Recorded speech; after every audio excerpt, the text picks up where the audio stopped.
Et là, c'est pareil, c'est encore un autre monde. Giroud était venu me voir plusieurs fois déjà. Donc je savais qu'il y avait des contacts. Je pouvais partir l'année d'avant, à mes 21 ans, mais en fait, le président Bras à l'époque ne voulait pas. Il me dit, c'est assez drôle parce qu'il me dit reste encore une année, tu finiras meilleur buteur et je te laisse partir. Et c'est ce qui s'est passé. Tu finis meilleur Ouais, buteur de meilleur Ligue 2 buteur de. avec le Non, Red Star. du club. Avec 16 buts. Et puis du coup, il a tenu sa promesse, il m'a laissé partir. Il y a eu un transfert derrière. Et derrière, voilà, j'arrive à Auxerre. Et je pense que c'était le meilleur club pour moi parce que c'était une école encore très très dure, marquage individuel à l'époque, truc de malade, Giroud. Préparation athlétique de fou, club avec des valeurs. Mes 4 années passées là-bas m'ont permis aussi de tenir tout le reste derrière. Donc je pense que c'était un bon choix, et là encore, j'insiste, c'est très important les bons choix. Puisqu'aujourd'hui les jeunes veulent aller jouer dans les top clubs, ce qui est normal. Mais je pense qu'avant ça, il y a des étapes. Et il y a des clubs qui permettent justement de passer ces étapes. Et pour moi, c'était Auxerre et c'était parfait. N'oubliez pas, abonnez-vous. Il y a le bouton s'abonner en bas parce que vous êtes beaucoup à nous regarder, mais vous n'êtes pas abonnés. Donc, vous nous donnez de la force, c'est vite faire. Abonnez-vous. Il y a d'autres sollicitations à ce moment-là, au moment de l'arrivée d'Auxerre? Je sais pas.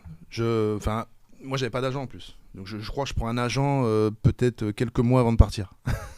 Il me fait signer 7 ans. Accompagné dans la signature. Il me fait signer 7 ans. C'était assez drôle. Ouais, 7 ans. Et bon, après, ça a changé. Mais à l'époque, c'était comme ça, en fait. C'était comme ça. Et du coup, je n'ai pas su. Je ne sais pas s'il y avait vraiment d'autres clubs. Moi, Auxerre, pour moi, Auxerre, c'était le Graal aussi à l'époque. Auxerre, c'était toujours dans les 4-5 premiers. Ça jouait la Coupe d'Europe. Oui, c'est important de dire ça parce qu'Auxerre, qui n'est pas dans le temps, on parle des années 96-2000, c'est la période que tu as passé Auxerre. Ligue 1. Oui. Ouais, et puis un club, ils font le doublé. Affirmé, quoi. Et quand j'arrive, ils viennent de faire le doublé. Coupe championnat. T'imagines? Donc derrière, Champions League. C'était pas l'Auxerre d'aujourd'hui. Non. Oui, c'est différent. Au niveau de l'histoire, voilà. C'est un club qui avait déjà eu des joueurs comme Cantona, comme Christophe, comme Coca, Laurent Blanc, comme Basile Boli. Verlat. Il y avait des toujours stars. la Champions League. Ouais. Avec l'Auxerre. 3. Ouais. 3 années sous 4. Donc, Et puis ce qui est drôle, c'est que quand j'arrive, alors personne ne me connaît forcément, j'arrive de D2. Là-bas, il y a pas mal de grands joueurs, de gros joueurs. Et ce qui était un peu la coutume quand un jeune arrive, puisque j'étais jeune, ils disent qu'il faisait ses premières années. Enfin, on me disait là-bas, tu vas faire ta première année avec la réserve, tu verras, puis tu joueras l'année prochaine. En fait, je fais la préparation, je fais le premier match titulaire, et j'ai quasiment été tout le temps titulaire derrière.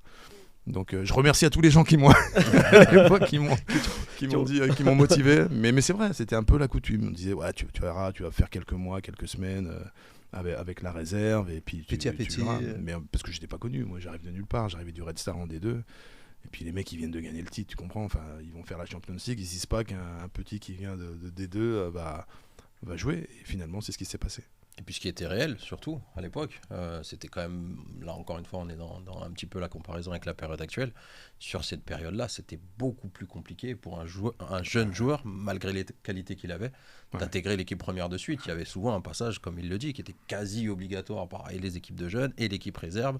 Dans un premier temps, faire ses preuves en équipe réserve et ensuite intégrer le groupe professionnel. Aujourd'hui, c'est quand même beaucoup plus rare, en tout cas pour les plus talentueux, qui ont l'opportunité parfois de passer même des U19 jusqu'à l'équipe première professionnelle. Et à Auxerre, à Auxerre, à l'époque, en fait, toutes les équipes réserves, les jeunes, ils étaient toujours au top. C'est aussi pour ça.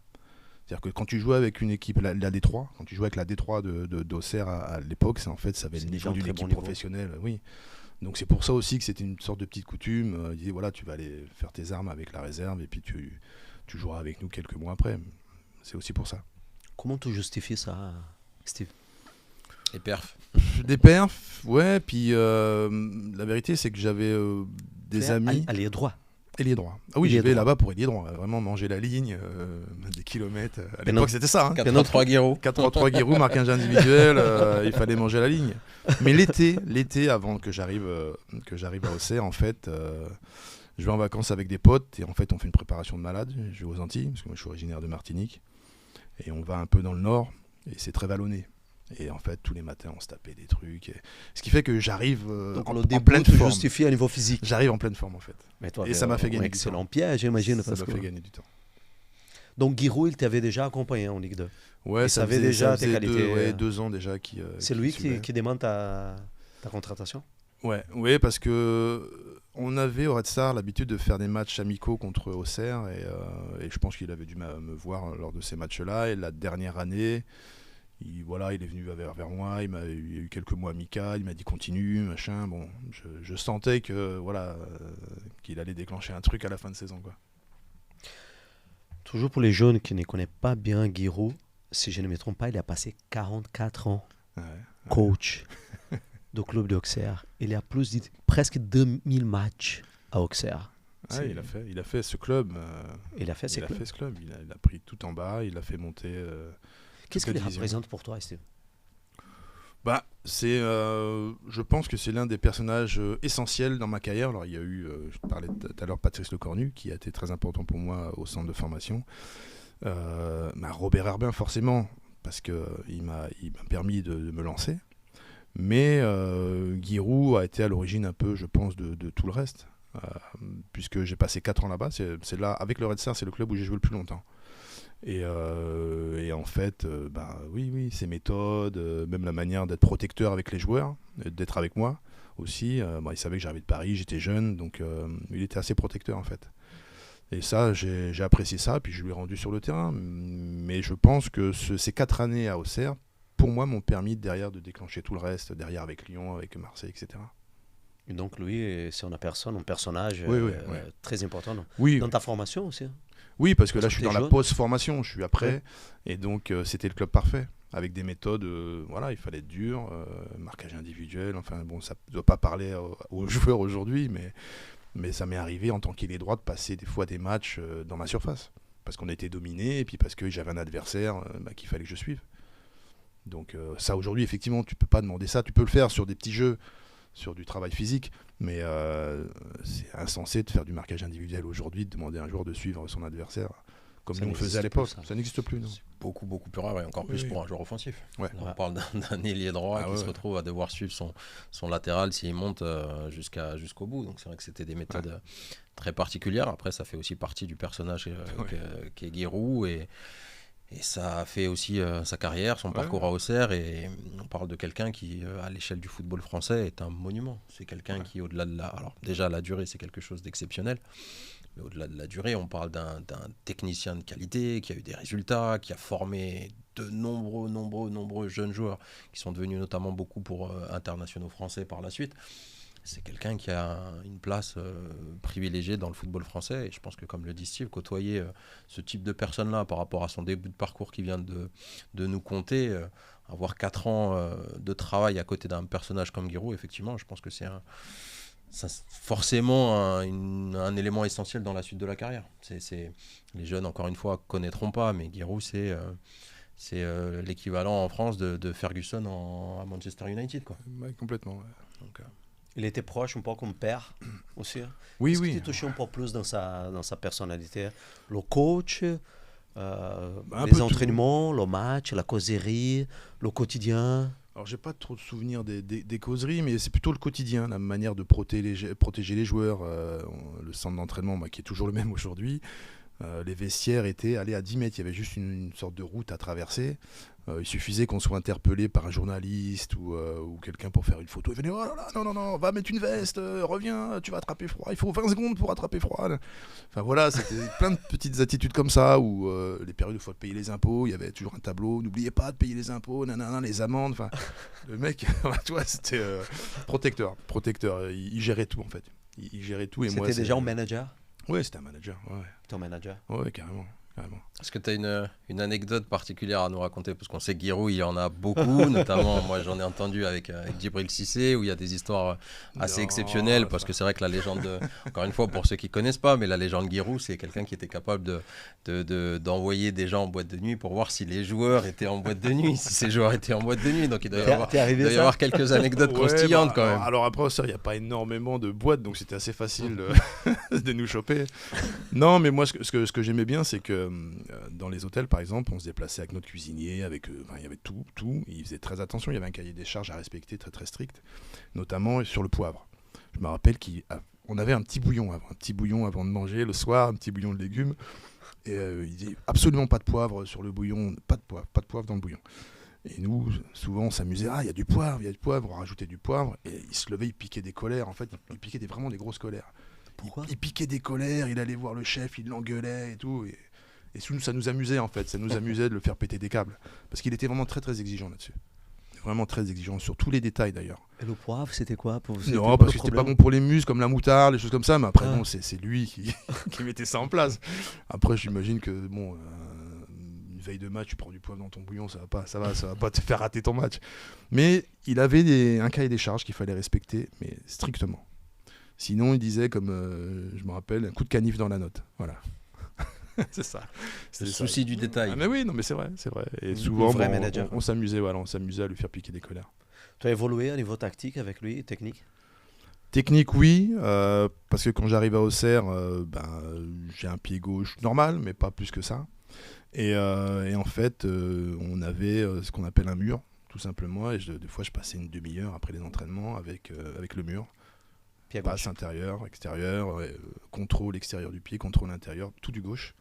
Avec Dominique Huperli qui était l'adjoint à l'époque et qui l'accompagnait pendant beaucoup d'années. Et on avait un petit groupe comme ça de perfectionnement. Il y avait 3-4 joueurs. Et moi, c'était le pied gauche. Et donc, ça m'a permis de progresser. Juste, Beto, excuse-moi de te couper. Quel âge à ce moment-là ? Là, j'ai 22 ans. Voilà. 22 ans. Donc, un point important aussi, moi je trouve, cette histoire de mur là, c'est quelque chose qu'on a tendance parfois à minimiser, nous je trouve, en France. Et entendre quelqu'un de la carrière de Steve te dire qu'à 22 ans, on lui a fait répéter des exercices face à un mur, pied gauche, pour améliorer son pied gauche, c'est une donnée pour moi qui est archi important. Parce qu'aujourd'hui, et notamment sur les équipes de jeunes, on a tendance à voir quand on est au bord des terrains des éducateurs qui demandent beaucoup de choses à leurs jeunes joueurs, très jeunes joueurs, et qui oublient pour moi parfois la base. Et ça, c'est la base. Aujourd'hui, moi je trouve que les garçons de 15, 16, 17, 18 ans, il n'y a aucune honte, si le mot doit être utilisé, de faire les gammes, de travailler les gammes. Et le mur, pour le coup, c'est un exercice qui est très simple, mais qui est archi important pour l'amélioration technique.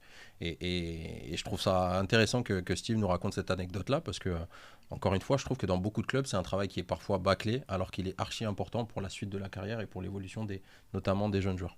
Donc c'est un truc qui est tout simple à faire, un mur, des frappes, pied droit, pied gauche, avec un ballon en face qui doit revenir, de qualité, mais ça permet aussi d'améliorer. Parce qu'encore une fois, dans le football, il y a des choses qui sont compliquées, mais il y a aussi des choses qui sont simples, et la répétition des gestes, c'est quelque chose qui est simple. Des gestes, c'est ce qui permet de s'améliorer, tout simplement.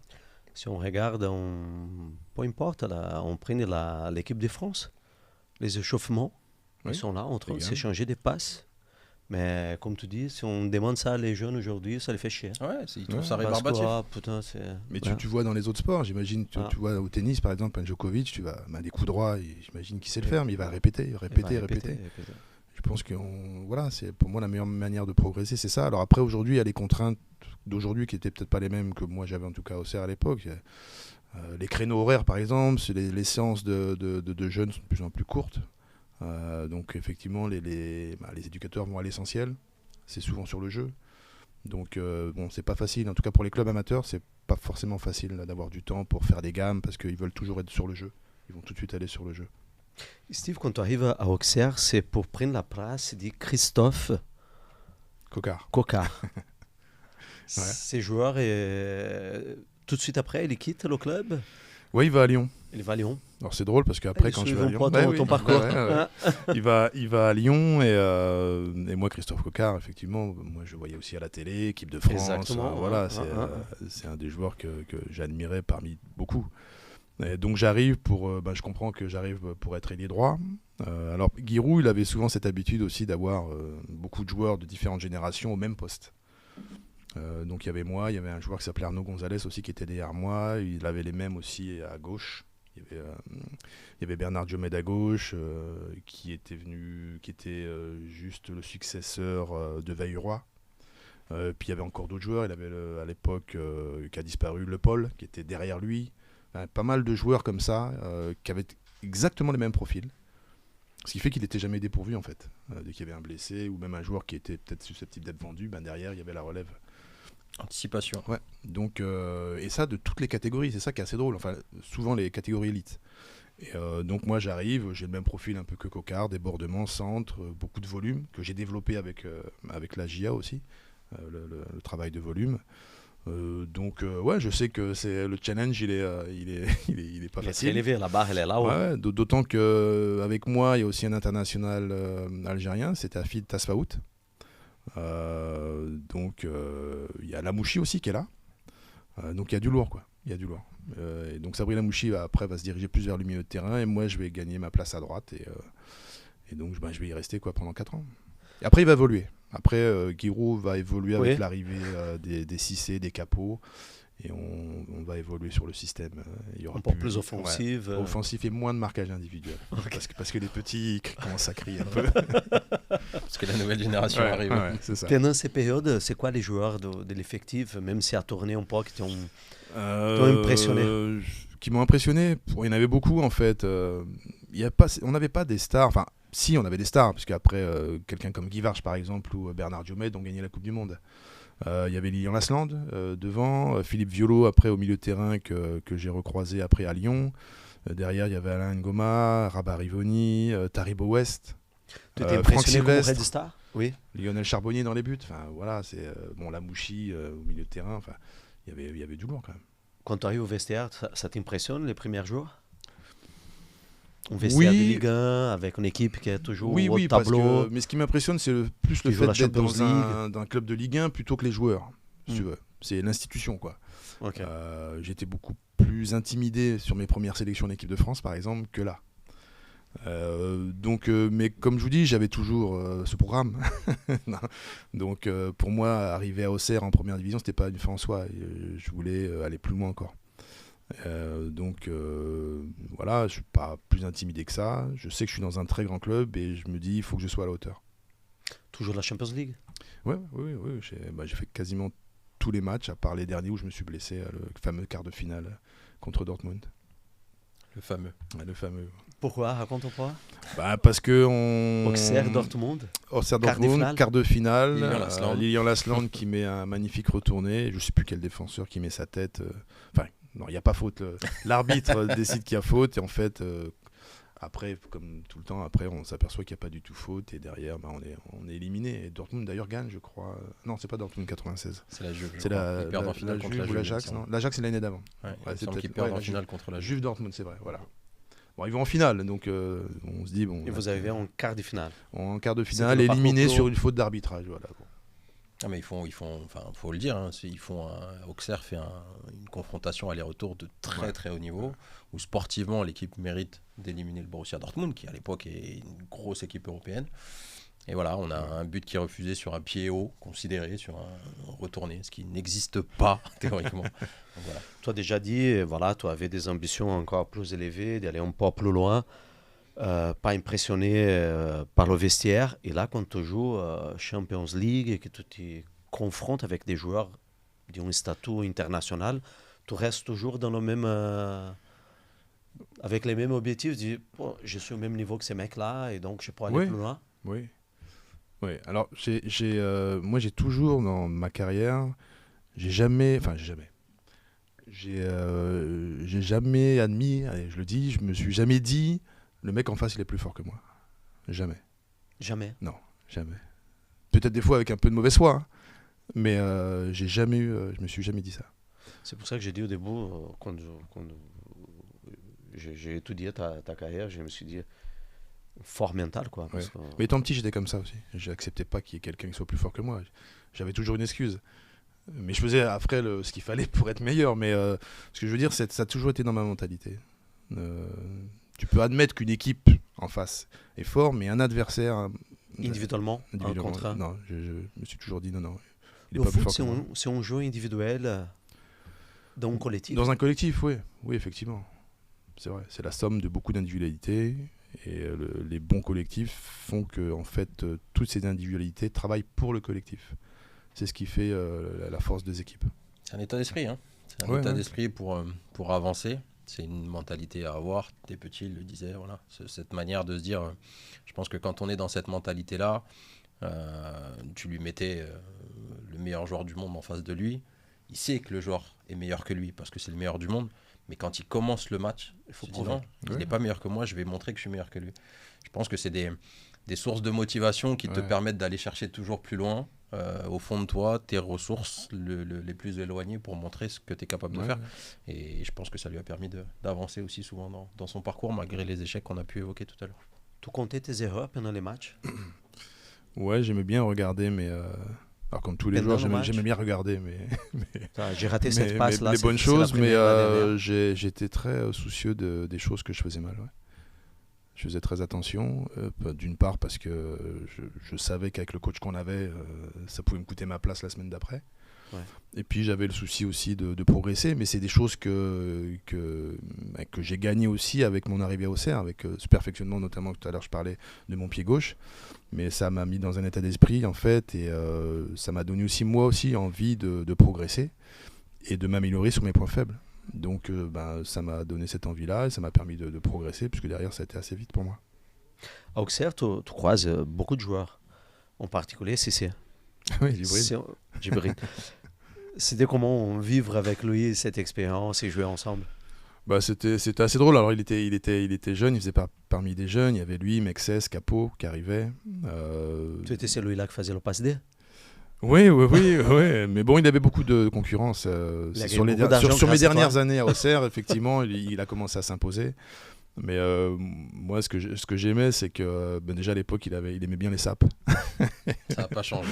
Donc on parlait beaucoup mode. Donc oui, c'est quelqu'un que j'apprécie beaucoup. Et derrière, j'ai pas été surpris de voir la carrière qu'il a pu faire, parce qu'il a un mental hors norme. Et lui, il avait cette mentalité-là. Lui, c'est vraiment. Je pense que quand il a commencé sa carrière, il s'est dit, mais il n'y a personne de plus fort que moi ici. Et ça l'a permis de faire une très belle carrière. Je pense qu'il faut avoir cette mentalité. Quand on veut réussir au haut niveau, je pense qu'on n'a pas le choix. On dit souvent que les grands champions ont de l'ego, et la mentalité en fait partie. Ça fait partie de ces choses pour aller chercher au fond de soi ce qu'on disait tout à l'heure, ce qu'on est capable de faire. Et là, Steve, il a évoqué trois garçons. Là aussi, il faut se rendre compte, pour les plus jeunes d'entre nous qui nous écoutent, à l'échelle française, on parle de 3 garçons qui étaient annoncés comme des phénomènes, vraiment, et je pèse le mot. Philippe Mexès, Olivier Capot et Djibril Cissé, quand ils arrivent, ces 3 joueurs-là, il y avait Fadiga aussi, je crois, qui arrivait un petit après, qui était dans un profil un peu différent parce qu'un peu plus âgé, mais ces 3 garçons-là, qui en plus étaient des garçons potentiellement pour l'équipe de France, étaient des garçons à potentiel énorme, équivalent de ce qu'on fait de mieux en France aujourd'hui. Alors ils ont une très belle carrière, Djibril Cissé est le plus connu, on va dire maintenant, parce qu'il est encore un petit peu dans l'actualité, mais je parlais d'un garçon comme Philippe Mexès. On parlait d'un garçon qui était censé être le successeur de Laurent Blanc. Il a une très belle carrière. Je pense qu'il aurait pu faire encore mieux, par rapport au potentiel en tout cas qu'il avait démontré sur ses premières années, mais c'était une équipe de très très haut niveau. Donc encore, ça valide ce qu'on disait tout à l'heure sur ce que représentait Auxerre à ce moment-là sur l'échiquier du football français. J'ai eu l'occasion d'accompagner Mexès au foot italien. Impressionnant. C'est quelqu'un qui représente beaucoup à l'AS Roma, où il a joué pendant longtemps. Ça a été. Milan aussi, il a un passage intéressant. Ouais, mais je pense qu'à la Roma, c'était quand même avec un super beaucoup but, plus important. Il a porté le brassard après Totti. Il y a eu des choses très très importantes. C'est bien que tu parles du but, parce qu'à Auxerre, tu as fait un but spectaculaire. À Auxerre, peut-être. T'as marqué le millième. En Champions League. Oui, contre Glasgow. Contre Glasgow. Ah oui, oh là là, oui, c'est vrai. Tu te souviens encore? Oui, je pars du milieu de terrain, Oui, c'était à la Baie des Champs. Je pars du milieu de terrain, en fait, et j'en remue tout le monde, et je pique le ballon. 3 joueurs et tout pique à la sortie de gardien. Et Giroud avait dit un truc, il avait dit si c'était Ronaldo, le Ronaldo que l'on connaît, il avait dit si c'était Ronaldo, ça aurait fait le tour du monde, toutes les chaînes. Mais moi je suis content parce que c'est vraiment un très joli but. J'avais la famille en plus à ce moment-là dans les tribunes. Exactement. Ah oui, cool. Il venait tout le temps, quasiment tout le temps. Ouais. Écoute, Auxerre, il avait un autre joueur que tu as croisé aussi, que c'est Diomède. Oui, Bernard. Je suis toujours en contact avec lui. C'est l'un des, pas des rares, mais il est dans la région parisienne. Il y a quelques joueurs, il a son académie, il a sélectionneur avec les jeunes. Et donc oui, souvent c'est au téléphone. On devait même, nous avec le Red Star, on devait même faire un match amical contre sa sélection, puis ça n'a pas pu se faire. Donc c'est quelqu'un que j'ai régulièrement. Ouais.